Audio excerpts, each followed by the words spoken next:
นี่บ่เอ้ยเจ้านี้เจ้าอ๋อโอเคโอเคเอากระชั้นตั้งใจฟังเด้อเจ้าตอนนี้นี่มีผู้ใหญ่ฝากเงินมาให้ข่อยเลี้ยวอยู่น้ำข่อยตอนนี้นะ18 ล้านให้โอนไปให้เจ้า18 ล้านได้ยินบ่18 ล้านแม่นนี่เงินนี่ปาตุนเหรอนี่เงินนี่เห็นบ่เงินนี่ทุกนี่18 ล้านนี่เคยจับบ่เคยได้จับได้คือเลยมีให้แล้วไปเอ้ยขาแล้วมันเอาต้นเปื่อยไปเลยนะแม่ถึงให้แล้วเลยนี่ดีใจว่าเงินของง่ายได้นี่น่ะ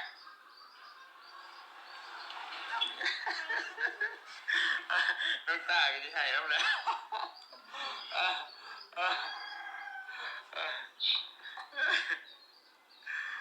ดีใจน้ำลายเหนื่อยดีใจไหมดีใจก็ได้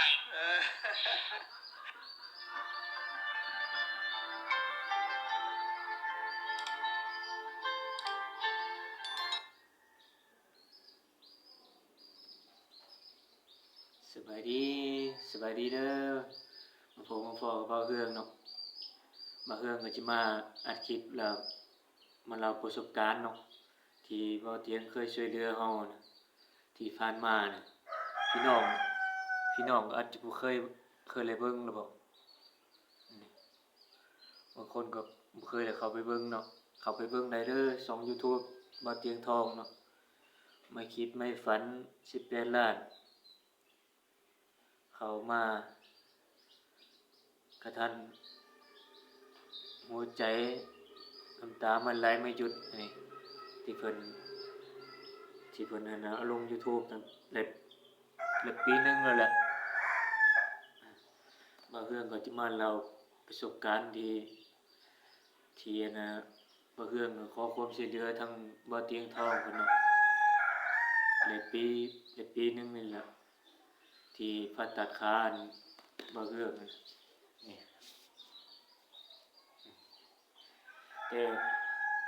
แต่ว่ามันจะบวนเป็นแผลมันจะบวนบ่งามปานใดเนาะแผลก็จะขี้ลายนิดนึงเลยนี่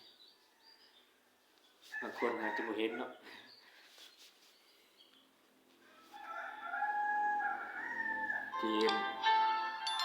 ที่บ่เตียงมาเฮาช่วยเหลือเฮา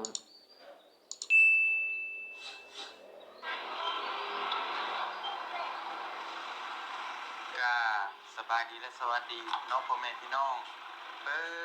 สู่คนและพี่น้องเด้อบ่ว่าสิอยู่ในและก็ต่างประเทศน้องพ่อแม่พี่น้องเนาะก็ยินดีต้อนรับเข้าสู่ช่องบ่เตียงทองชาแนลคือเก่าพ่อแม่พี่น้องเลยมื้อนี้บ่เตียงนะพี่น้องเนาะมาอยู่ตลาดพี่น้องอยู่ห้านเลขเปลี่ยนเงินตราเนาะหรือว่าห้านเมมิกห้านเก่าห้านเดิมพ่อแม่พี่น้องเลยบ่เตียงมาหยังว่าซั่นพ่อแม่พี่น้องมื้อนี้เนาะบ่เตียงมีข่าวดีมาแจ้งน้องให้พ่อแม่พี่น้องเลยดีแฮงอีหลีเนาะพี่น้องจำได้บ่ว่ามื้อก่อนนะพี่น้องเอ้ยที่บ่เตียงได้ลงคลิปไปเนาะว่ามีอ้ายคนนึงเพิ่นมาขอความช่วยเหลืออยู่แขงหัวพันอ้ายเพิ่นซื้อเฮืองนี่แหละอ้ายเฮืองอยู่แขงหัวพันพ่อแม่พี่น้องเอ้ยเพิ่นขอความช่วยเหลือมาว่าเพิ่นอยากได้เงินเดี๋ยวเพิ่นบ่มีเงินนั่นน่ะไปผ่าตัดขาว่าซั่นพ่อแม่พี่น้องเอ้ยเพิ่นเปื่อยเบิดคือพี่น้องเห็นในคลิปนั่นแหละเนาะถ้าพี่น้องติดตามคลิปบ่เตียงอาจจะเห็นพ่อแม่พี่น้องเอ้ยอันนี้มีผู้ใหญ่ใจดีท่านนึงพ่อแม่พี่น้องเอ้ยผู้ใหญ่ใจดีท่านนี่ก็ผู้ที่เพิ่นช่วยเหลือทั้งน้องหมูและก็หลายๆคนอยู่เพิ่นช่วยเหลือพ่อแม่พี่น้องเห็นเนาะช่วยน้องหมูไปผ่าตัดแข้งผ่าบ่แม่นผ่าตัดแข้งพร้อมแล้วก็ผ่าตัดคางพร้อมนั่นแหละพี่น้องเห็นเนาะบัดนี้เพิ่นก็เห็นนะเพิ่นอีโตนพี่น้องเอ้ยเพิ่นก็เลยฝากเงินให้บ่เตียงจำนวน18 ล้านอีกพ่อแม่พี่น้องเห็นเนาะโตเราขอมานั่นพ่อแม่พี่น้องเอ้ยเพิ่นบอกว่าหมอต้องการประมาณ15หรือ16 ล้านประมาณราวๆนี้เพิ่นก็เลยฝากมาเผื่อไว้พี่น้อง18 ล้านกีบ เนาะพี่น้องเนาะตอนนี้มีอยู่ในกำมือบ่เตียงแต่บ่เตียงในสิโอนและให้เราพี่น้องเลยผ่านเลขบัญชีธนาคาร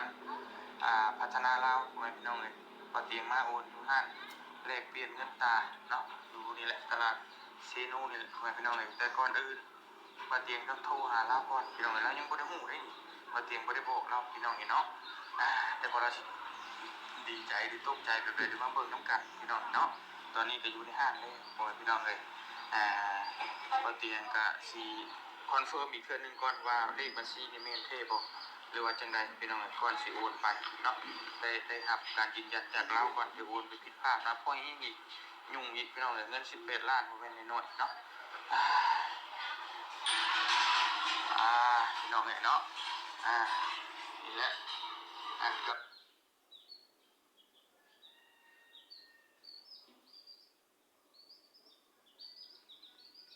อันนี้ก็เป็นคลิปเก่าเนาะคลิปเก่าของเบาเตียงทองเนาะที่เพิ่นเคยช่วยเหลือเฮานะมีผู้ใหญ่ใจดีเพิ่นฝากมา